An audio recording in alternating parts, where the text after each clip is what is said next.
My name is Riley Jensen. I'm 29 years old, and up until 2 weeks ago, my life was painfully ordinary 9-to-5 graphic design job, overpriced apartment, and a broken coffee machine I never got around to fixing, but everything changed the moment I picked up a tattered leather-bound journal from the lost and found shelf in a thrift store in East Hollow, a town I'd never even heard of until my GPS glitched and rerouted me there. I didn't plan to stop. I swear I only pulled over because my gas tank was low, and the old shop with its peeling paint and flickering neon antiques and oddities sign looked like the kind of place where I could ask for directions. But something about the journal pulled me in. It was old, water damaged, and smelled like wet dirt, like it had been buried and unearthed. I opened it curious, and that's when I saw my name on the first page written in shaky cursive. If Riley Jensen finds this, don't let them follow you. My heart stopped. I've never met anyone named Riley Jensen besides myself, and the handwriting? It looked disturbingly familiar, like my own, only off, like someone trying to copy me. The next pages were filled with cryptic entries from a girl named Evelyn Mercer who'd gone missing 5 years ago in the same town. She wrote about being watched, followed, how she saw her reflection move when she didn't, how her dreams bled into reality, and how the journal, the very one in my hands, was the only thing keeping her sane. And then she wrote something I can't stop seeing every time I close my eyes. He only comes for the ones who read this. Once you turn the 5th page, it's already too late. I counted the pages. My thumb was resting on the 6th, and in the corner of the store's cracked mirror, I swear I saw someone standing behind me, someone tall, still, and smiling too wide. I spun around, no one there, just a faint knock from the ceiling above, like footsteps pacing slowly. I tried to leave, but the door wouldn't open. My phone died. The old woman at the counter was gone. The entire shop was empty, and I could feel something watching me from behind the antique shelves, from the shadows, between the doll cases and the taxidermy. Dear heads, this isn't a game. This isn't a prank. I don't know how or why this is happening, but Evelyn's words are starting to make sense. I think this journal is cursed. I think something attached itself to it, and now to me, if you're listening to this, please subscribe, like, and share this story before it finds you too. I'll keep documenting everything as it unfolds. This is just part 1, and if Evelyn's right, I'm running out of time. I didn't sleep that night, not that I could, not after what I read, not after what I saw inside that damn antique shop. After I escaped, if you can even call it that, I stumbled out onto the street in a dazed journal, clutched to my chest like a life raft, lungs aching, eyes blurry. And the moment I stepped outside, it was like the town had shifted. East Hollow didn't look abandoned, it looked frozen. Cars lined the street, doors half open, like their owners had just stepped out. Store windows reflected the town perfectly, but not me. I wasn't in the reflection, only the journal was hovering in midair, spinning slowly like something displaying itself to a void, and every building had that same eerie hum, a low-frequency vibration you feel in your teeth. More than here, like standing next to a running power transformer. I tried to call someone, anyone, but my phone showed no service, even though the signal bars were full. And worse, every app showed a different date: May 4th, May 22nd, April 9th. Dates jumped around like time itself was fractured, and when I opened my camera to snap a picture of the journal, the photo app just glitched black, like whatever this thing was, it didn't want to be seen. I kept walking deeper into town, trying to get to the highway, and that's when I passed the mural, an enormous wall painting of missing people, dozens of them, all local, all with hollow, blurred-out faces, and dead center in the mural, freshly added with wet paint dripping down the wall, was my face with the words "missing since tomorrow" scrawled underneath. I ran like my life depended on it, and maybe it did, and finally found myself back at my car, engine still warm, keys still in the ignition, like nothing had happened, like the last hour had been a fever dream. But when I opened the door, the journal was already waiting on the passenger seat, its pages fluttering in a wind I couldn't feel. I hesitated, then slammed the door shut, but the radio flicked on by itself and crackled to life with static. Then a girl's voice came through, soft and broken. "You're doing exactly what I did. That's how he finds you." And I swear it was Evelyn's voice, exactly as she described in the journal, like she was stuck in a space between frequencies, trying to reach me from wherever she had vanished to.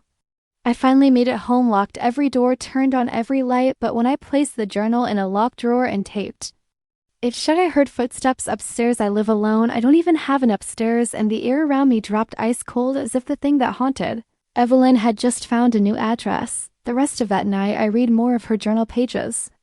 I hadn't dared to look at before, and each one read like a diary written in reverse, like the deeper she went, the more she forgot who she was or entries, ending with scribbled symbols and mirror writing, and one line she wrote again and again, until the ink bled through the paper. Don't look into your reflection after 3:33, it remembers.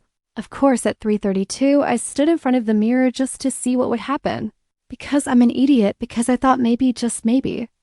It was a metaphor, but the moment the clock ticked 3:33, my reflection stopped moving, my body didn't. My breath fogged the glass, but the image didn't copy it. It just stared at me, and then it smiled a wide, slow, wrong smile, and when I backed away, I saw something written on the mirror in what looked like condensation or ash or breath, just 2 words. Turn around. I did slowly. There was no one there. But the mirror was still fogged, still warm, like something had been there, and that's when I realized my reflection was still watching me. Even after I turned my back, I didn't sleep, not even a second, and when the sun finally crawled over the horizon, bleeding orange light through the half-shut blinds, I realized I had spent the entire night just sitting on the floor of my bathroom door, locked, all the mirrors covered with towels, Evelyn's journal clutched in my hands like a shield. I don't remember when I started crying, but at some point the sobbing stopped being mine. There was a second voice in the room with me, muffled and childlike, coming from behind the sink cabinet, and I was too paralyzed with fear to open it, so I stayed still, knees to my chest, until the sobbing turned to whispering, and the whispering turned to laughter, and finally silence. When I emerged at dawn, everything looked the same, but nothing felt the same. My apartment was mine in shape only, but the air carried something wrong, like it was too still, too watching. And every sound I made seemed to echo back just a little too late, like the room was trying to mimic me and failing. I grabbed my car keys and ran out of the building, not knowing where I was going, just needing to be somewhere else. But when I reached the parking lot, my car was gone, replaced by an old rusted vehicle that hadn't run in decades, vines curling through the frame, tires sunken into the pavement like they'd been there for years. And when I asked the nearest neighbor if they'd seen anything, they just smiled and said, "You must be new to this part of the loop." That's when I knew this wasn't just some haunted object, this was a trap, a cycle, and somehow I'd stepped into Evelyn's unfinished story. Like reading the journal had punched a hole through reality, and now the cracks were spreading. I ran again, no direction, just motion, until I found myself outside the old East Hollow library, the same one Evelyn mentioned in the final pages of her journal, where she said, "He can't follow you past the black door." I didn't know what that meant until I stepped inside. The building was untouched by time, silent, shadowy, and impossibly deep, each corridor darker than the last. But when I reached the rare books room tucked behind a locked iron gate that somehow swung open for me on its own, I saw it. A door painted entirely matte black, no knob, no frame, just pressed into the wall like a sealed memory. Evelyn had drawn it in the margins again and again, with one note beneath each sketch: "Do not open unless you've already been chosen." My hand moved before my brain could catch up, pressed flat against the black surface, and suddenly I wasn't in the library anymore. I was in a room filled with floating pages, pages from the journal, hundreds of them suspended midair, each one flickering like film, and in the center of the room stood Evelyn, or what was left of her, a translucent version, eyes sunken, skin cracked like porcelain, and yet she smiled when she saw me. "I knew you'd come. I left the words for you." She stepped forward and touched my chest, and for a moment I felt everything she had felt: terror, confusion, betrayal, guilt, and then she whispered something I'll never forget. "He doesn't feed on fear, he feeds on memory. The more you remember, the less of you remains." And then she screamed violently, inhumanly, and her body shattered into ash, scattered into the floating pages, which now spun violently around me like a vortex, each page peeling away part of my mind, each line I'd read from the journal dragging me deeper into Evelyn's nightmare, until I was on my knees in that black space, clutching my own head, trying to remember my name, my apartment, my mother's face, anything, but the details were slipping, dissolving, overwritten by someone else's life, someone else's fear, and the last thing I saw before I blacked out was the face in the mirror again. Only this time it wasn't mine, not even close, but it smiled and whispered, "You're becoming readable." I woke up in my bed, but I knew instantly that something was wrong because it was too clean, too still, and the light coming through the window didn't look like morning light. It looked painted on, like someone had recreated my apartment from memory and forgot how real shadows work. My heart thudded as I sat up and scanned the room, and that's when I noticed it. The journal was gone, replaced by a single black feather resting on the nightstand, the kind you'd find from a crow or raven, slick with something dark and sticky at the tip. And as I stared at a memory I didn't recognize flooded my brain. Me standing in the woods at night, digging a hole beneath a dead tree. Evelyn crying behind me and something whispering from the trees in a voice made of wind and rust telling me to bury what I saw, except I had no idea if the memory was real or if the journal was now planting memories like seeds, turning my thoughts into something not mine. I stumbled out of bed and checked the mirror. The towels I taped over it were gone, the mirror uncovered, and in the reflection the walls behind me were covered in pages, hundreds of them, all handwritten, all flickering like flames. I turned around, nothing, but in the reflection they were there. My walls were normal, but the reflection had changed. I leaned closer and saw words scrawled across the glass that were backwards like reflections should be. Say before it says you. And that's when I heard its slow footsteps coming from the hallway, not heavy, not stomping, just dragging. Slow, deliberate, and I swear I felt every floorboard vibrate with its weight. I grabbed my phone to record to prove I wasn't going insane, and as I hit record, the screen froze on the camera app, except instead of showing me, it showed Evelyn's face, pale and cracked like an old porcelain doll, her eyes completely black, and she mouthed one word. Run. My legs moved before I could think, racing down the hallway. Every door I passed now led to different places. My bathroom opened to an overgrown cemetery. The closet led to a classroom filled with shadows sitting at desks, heads turning in sync to stare as I passed, and I kept running until I reached my front door, which was now nailed shut from the inside with boards that hadn't been there the night before. The journal had done something. It had merged our realities, hers and mine, and I wasn't just being haunted anymore, I was being rewritten. I turned back and found myself staring at the kitchen, and sitting at the table was a man with no eyes. Just stitched flesh where sockets should have been, sipping tea like he lived there, his skin gray as mouth moving without sound, and then he stood still facing away from me and said, "You shouldn't have turned the 5th page, you're 5th page, you're not the first, Riley, you're just the most recent." I demanded to know who he was, what this place was becoming, but he just pointed behind me, and when I turned, the entire apartment was gone, replaced by a black void with floating door frames and pages drifting through the air like ash, and in the center, hanging by her wrists from invisible strings, was Evelyn, her body suspended, twitching as if something was speaking through her, and her mouth opened wide and unnaturally as a voice deeper than hell said, "You are the author now, and every story needs an ending." Then the blackness surged toward me, the pages tore open, and the last thing I remember before everything went cold was falling between sentences, between timelines, into the cracks of a story that wasn't finished. And now I fear is writing itself through May. Don't remember hitting the ground, but when I opened my eyes, I was lying in a field of paper pages, torn from the journal, fluttering across the landscape like dying leaves, some blank, some filled with handwriting that looked like mine but described events I hadn't lived yet, things I hadn't done, and in the distance I could see silhouettes, human-shaped shadows pacing in loops, bumping into invisible barriers, whispering the same fragmented phrases over and over like broken audio tapes. I tried calling out, but my voice came out distorted, layered, like I was echoing through water, and the second I said Evelyn's name, the entire sky above me turned from a pale gray to pitch black, and something enormous shifted behind the clouds, like the sky was just a curtain pulled over something watching. I knew then I was deep inside the journal now, not just reading it, not just holding it. I was inside its memory, inside Evelyn's final thoughts, and if I didn't find the exit soon, I'd lose myself completely like she did.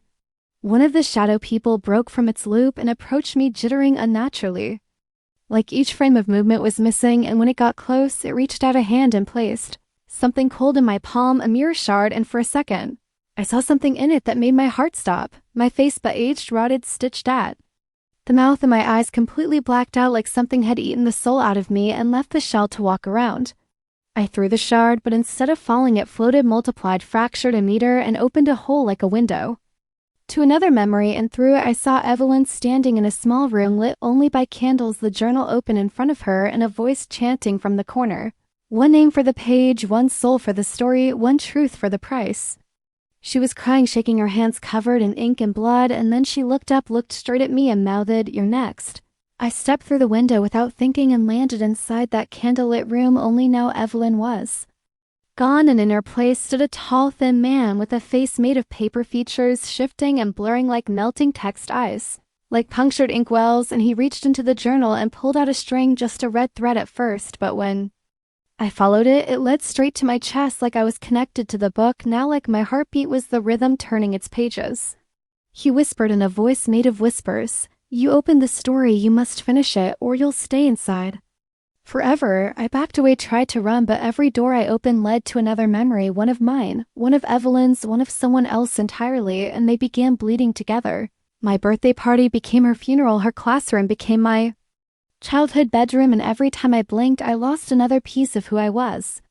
I screamed for help, begged Evelyn if she could hear me, and then suddenly, I was standing outside my apartment door again, journal in hand, heart racing, the real world around me, or so I thought. But then I noticed the details. My door was slightly taller than before, my key didn't fit quite right, and when I stepped inside, my apartment was filled with mirrors I never bought, and every one of them showed a different version of me, some older, some terrified, some dead. In the middle of the room sat the journal wide open with 7 pages left, and one fresh line at the top that hadn't been there before. The next entry writes, "Itself in blood." I didn't want to read the next page, I swear. I didn't, but my hands moved on their own, trembling as if the journal itself was guiding me now, and when I tried to resist, the mirrors in my apartment began to shake violently, their glass fogging from within as dozens of versions of myself started to pound from the other side, each one mouthing something.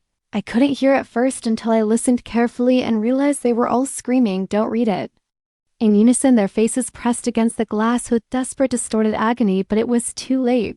My fingers had already touched the page, and the journal reacted, like a living thing pulsing with heat ink, bleeding outward into fresh lines that wrote themselves before my eyes. "You are not Riley Jensen anymore. You are what Riley becomes when the final sentence is written."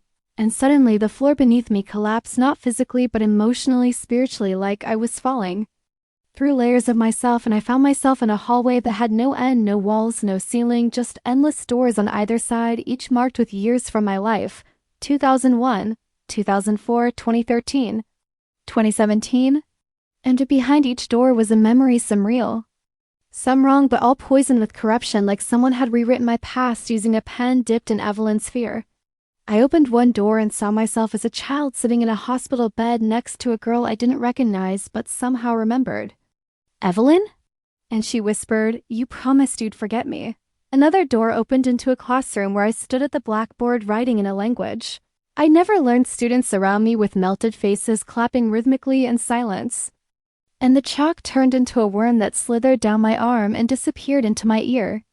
I screamed and ran, slamming the door, but the hallway shifted, tilted, and a voice echoed from above. "Each page is a cage, each word a lock. The story ends only when you no longer know who you are." I was losing myself, I knew it. I could feel parts of my identity peeling away, like burnt film, and the only thing keeping me tethered was the journal, now glowing faintly in my hand like a heartbeat made of ink. I reached a door marked "Now" and opened it, and there I was sitting on the floor of my apartment, eyes rolled back, mouth muttering words in a voice not mine, and a shadow behind me slowly leaned in, whispering into my ear, "But the me in." The hallway heard it too loud and clear. "Write the ending or become it." Then everything convulsed my body, the hallway, the book, the pages flipped rapidly, showing me glimpses of futures I didn't want to see. Me hanging from the ceiling fan, me standing silently over Evelyn's grave with no memory of how I got there, me inside the journal itself, trapped in a paragraph that never ends, read over and over by someone else who'd pick it up someday, thinking it was just a story. I couldn't breathe. I wasn't sure if I was Riley anymore, or just a character written by Evelyn, or worse, by him, the shadow behind the ink, and I screamed until I was hoarse, slammed the journal shut, and was snapped back into my apartment, where everything was still quite normal. But I knew it wasn't over because the journal was gone now, and in its place was a mirror propped on my desk with one final message scratched into its surface. 1 page left, and behind my reflection, standing just out of reach, was Evelyn.